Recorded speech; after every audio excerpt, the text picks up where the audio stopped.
Hey guys, Red here, and I hope you're all having an amazing day. I get home from work today to see that the new killer has finally been released, the Deathslinger. So I immediately went into the PTB to see how he is. And guys, I really love this killer. He feels super fun to play, has some nifty tricks that he can do at some loops, and overall just a satisfying killer. And he has by far my favorite Mori in the game. It is just pure brutality. But enough about that, let's go ahead and just hop right into his powers and perks. The Redeemer. Now I'm going to go through this part a little quick. Power button to aim down sights. The attack button while aiming to fire. While a survivor is chained, you can reel them in with the power button. If someone or something blocks their way for too long, they will break the chain, stunning you in the process, but leaving the survivor injured and with deep wounds. You can attack just before the time runs out and will avoid the stun in the process. This is helpful if the survivor is already injured. Now, let's go ahead and dive into his perks. Gearhead. After hitting a survivor 2 times with your basic attack, Gearhead activates for 35 seconds and up. Each time a survivor completes a good or great skill check while repairing, the generator will be revealed by a yellow aura for as long as it is being repaired. I really don't think this is a good perk. I feel like it's more of a filler. I don't know how we would use this in any kind of meta game or even in like a side build.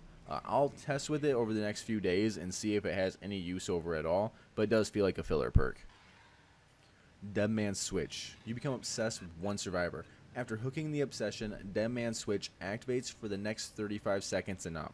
While activated, any survivor that stops repairing a generator before it is fully repaired causes the entity to block the generator until Dead Man's Switch effect ends.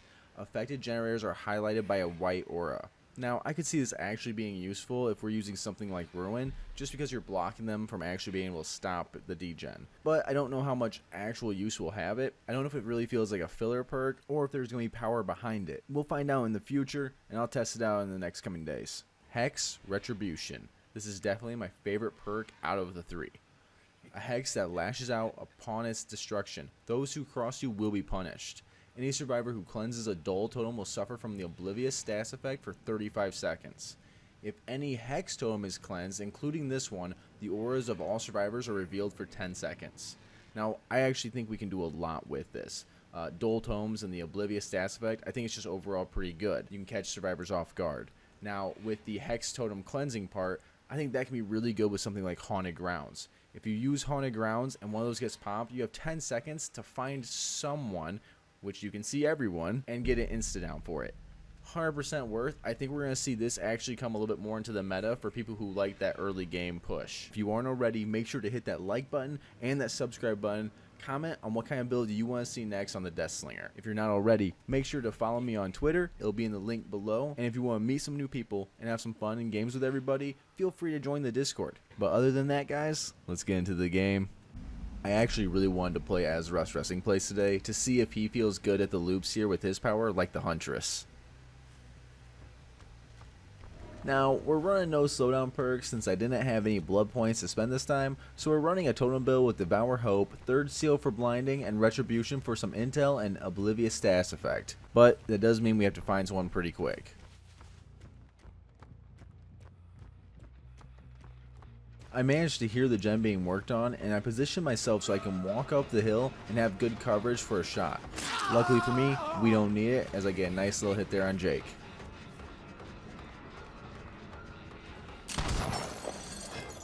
I'm going to do my best to slow the game down, but I do expect gens to fly.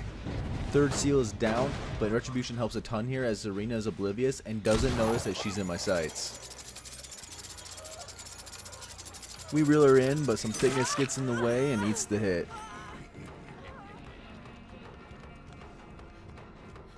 I go for the swing, thinking I might clip it. I fail.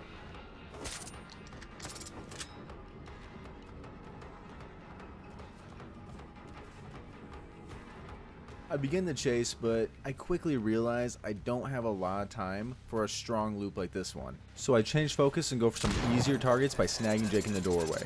Jane, being the hero that she is, gets in the way, saving her teammate. I decide to go ahead and take this stun here because Jake was uninjured and now he has to mend before healing.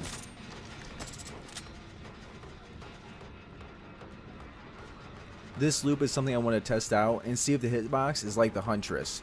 and overall it works like a charm, since it actually stops his ability from being able to throw the pallet, and we get ourselves a nice easy down and an outplay. Keeping pressure without any slowdown perks can be hard, so I make sure to kick the gens when I can. I go ahead and fake the pickup. Alas, no one falls for it.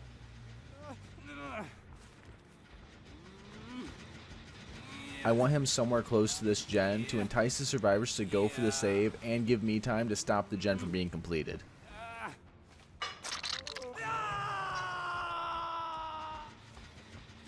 I make sure to get far enough distance out for Devour Hope to be in play in hopes of really snowballing the early game.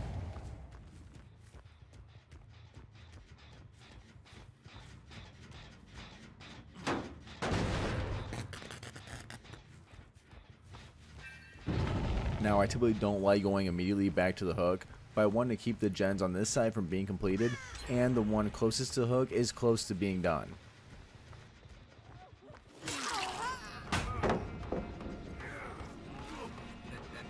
I create a decent amount of pressure here by injuring Meghead and downing the Jake. Instead of picking up Jake and getting DS, I quickly focus the Meg, and now I have 2 survivors down.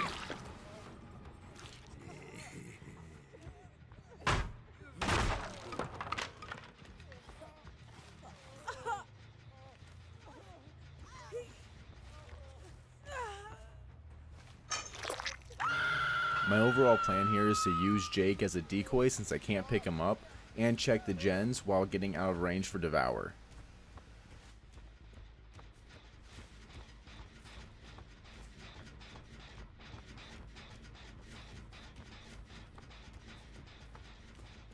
I quickly double check the area before noticing Jake has gotten up from either a teammate or Unbreakable.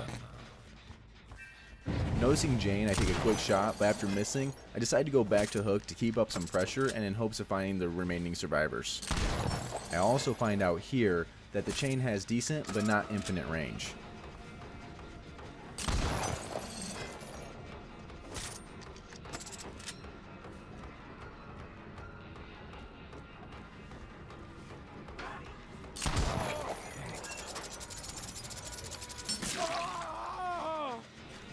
They managed to finish the gen, but create an opening for me to create a lot of pressure, so I must make sure to use this time wisely. I don't want to commit to any long chases and give them time to heal, so you see me quickly veer off and go over for Meg. Jake went back to the same spot as before, so we immediately move there and get a free hit on an overprotective Jane. Jake didn't gather distance and opts to play us at the same loop as last time. It also ends the same way.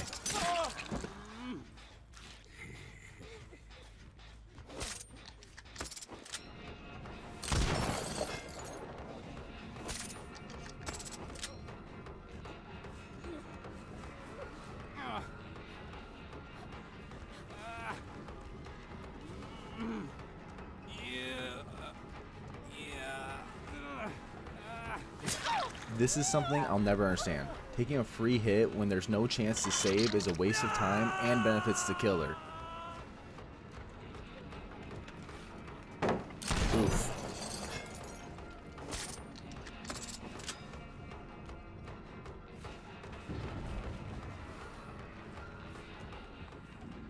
This group seems to play extremely altruistic, so we leave for a moment with the intentions of returning.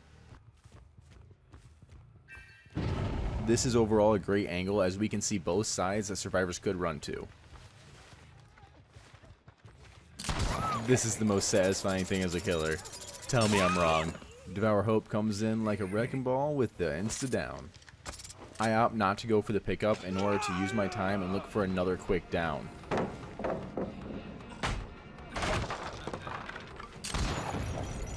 Even though I was late, I'm going to let him break chain in order to inflict deep wounds here. Jane will die a hero. With 2 people down and 1 with deep wounds, only 1 potential survivor can be on a gen. This is pressure.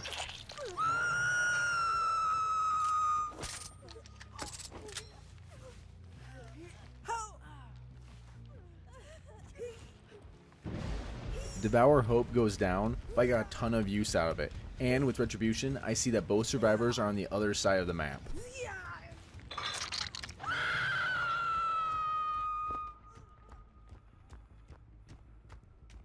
I want to make sure to get as much view as possible to end the game here, so I switch to the other side of these walls and notice someone trying to be a little sly.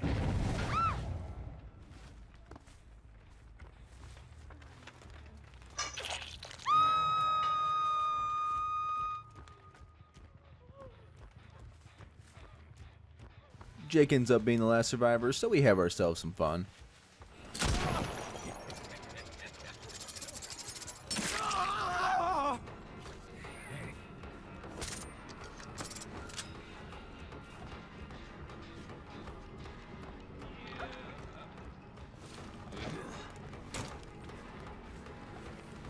After this miss, I need to end chase and stop Zarina from saving her allies.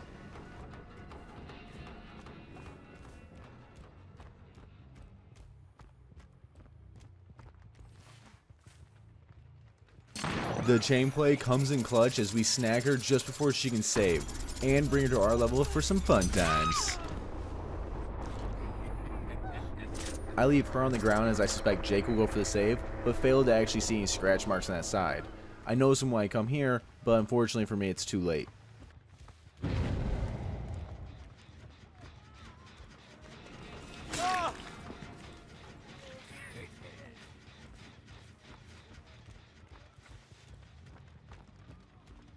Now, we nailed the shot, but this is PTB, so bugs are bound to happen.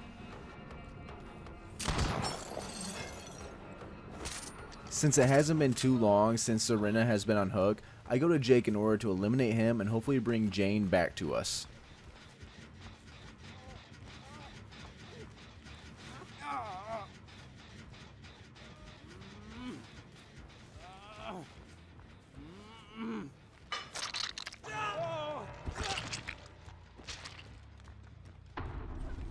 Jane is smart as she left Zarina, so I'll go ahead and pick her up now.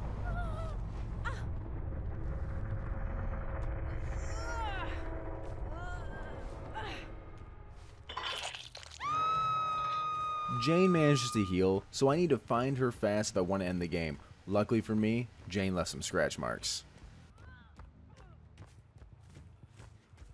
As we move through, I hear rustling behind me and I know I've immediately caught her.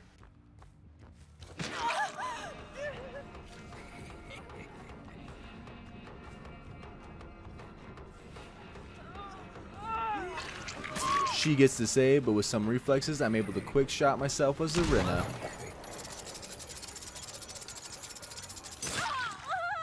Borrowed time is a thing.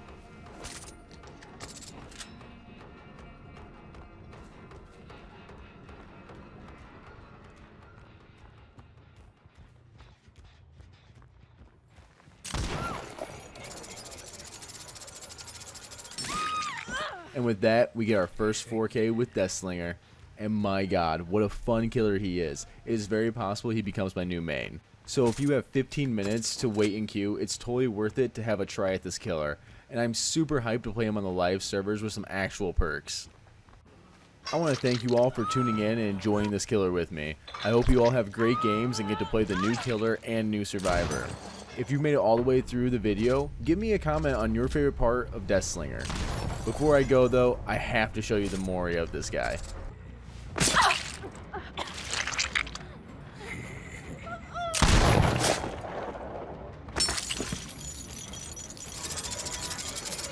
I mean, was that not the coolest Mori you've ever seen? It definitely blew my mind. And hers. Speaking of which, that game is going to be uploaded tomorrow, and it's going to be a no commentary game for anyone who just wants to see some of the gameplay of the new killer. Other than that, guys, I'm Red, and I'm signing off.